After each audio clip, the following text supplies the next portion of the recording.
আসসালামু আলাইকুম। হাসান খালেদ, সভাপতি, বাংলাদেশ তৃণমূল পার্টি, আপনাদের সাথে।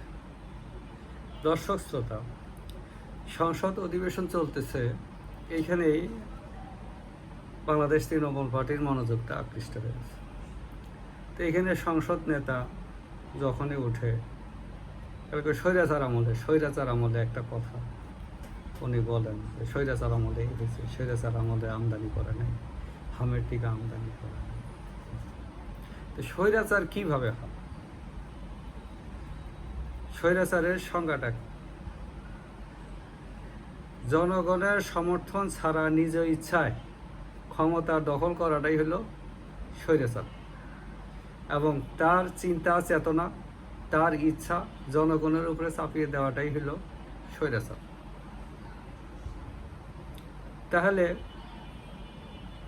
অতীত স্বৈরাচার এখন কেটা? আমরা আওয়ামী লীগের শাসন আমল যদি 14 সাল থেকে ধরি, এখানে ভালো নির্বাচন হয় নাই, কিন্তু অবৈধ নির্বাচন হয়নি। নির্বাচনের সকল দলের জন্য পথ খোলা ছিল, কেউ হয়তো আসছে, কেউ আসেনি। এটাকে বাতিল নির্বাচনও বলা যায় না। তবে জনগণ নির্বাচনে ভোট দানে বিরত ছিল, ভোট দিতে আসে নাই, খুব কম।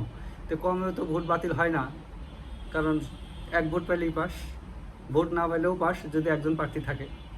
এই আইনে এটা সাপোর্ট পাচ্ছে, যদিও এই আইনটা ভালো না। 51% ভোট পাওয়ার একটা বাধ্যবাধকতা থাকা উচিত কাস্ট হওয়ার। তাহলে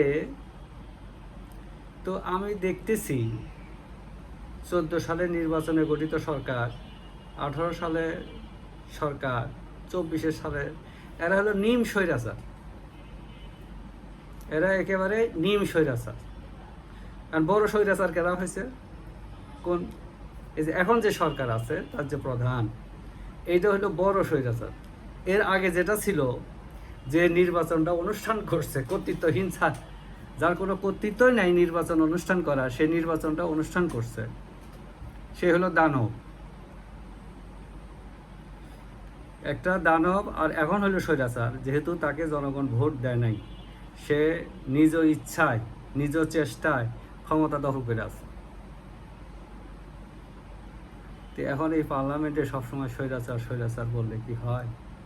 যে দোষটা নিজের ভিতরে আছে, সে দোষটা কেন অন্যের উপরে চাপিয়ে দেওয়াটা ঠিক না। কারণ আমরা আশা করেছিলাম এই সরকার জাতিকে ঐক্যবদ্ধ করবে, যেভাবে আসুক জাতিকে ঐক্যবদ্ধ করবে, কিন্তু পারে নাই। আরো বিভেদ সৃষ্টি করেছে, আরো বিভেদ সৃষ্টি করে আমাদের জাতীয় ঐক্য শেষ করে দিয়েছে, এবং সার্বভৌমত্বকে বিকিয়ে দিয়েছে। তাদের সম্মতি ছিল ওই গোপন চুক্তিটা করতে, সার্বভৌমত্বকে একেবারে শেষ করে দিয়েছে। আমাদের সার্বভৌমত্ব আর নাই। তো এখন জনগণকে বুঝতে হবে, আমাদের সবাইকে উপলব্ধি করতে হবে আসলে স্বৈরাচারটা কে। ওরা যারা এই বর্তমান সরকার যাদেরকে স্বৈরাচার মিন করতেছে, তারা হলো নিম স্বৈরাচার ছিল, এখন হলো প্রকট স্বৈরাচার। তার আগেরটা হলো দানব, ইন্টারিম ছিল দানব। এই সব কিছু শেষ করে দিয়ে গেছে। কাজেই এই নিজে যে ক্যারেক্টার বহন করি, সেটাকে নিয়ে আরেকজনকে কটাক্ষ করা ঠিক না। এই স্বৈরাচারী কায়দা থেকে বের হয়ে আসতে হবে। আর আমি বলছি না যে 13 নম্বর নির্বাচন টিকবে না, কোনোভাবেই টিকবে না। এটা জবাবদিহিতা করতে হবে। এখন যেভাবেই কিছু করুক, জবাবদিহিতা এটা করতেই হবে।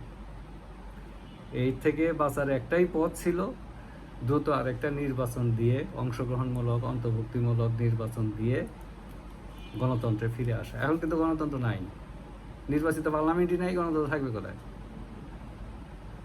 কাজেই এখনও বাংলাদেশ তৃণমূল পার্টি চায় এই সরকারের, এই সংসদের শুভবুদ্ধির উদয় হবে।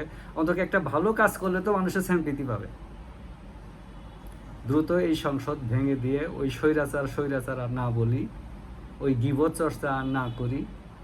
এখন তুলনা করতেছে মানুষ, বলতেছে ওরা নিম স্বৈরাচার, দানব, তারপরে হইল স্বৈরাচার, আসল স্বৈরাচার এখন চলছে। যে যেখানেই থাকি, সুস্থ থাকি, নিরাপদ থাকি। ধন্যবাদ সবাইকে।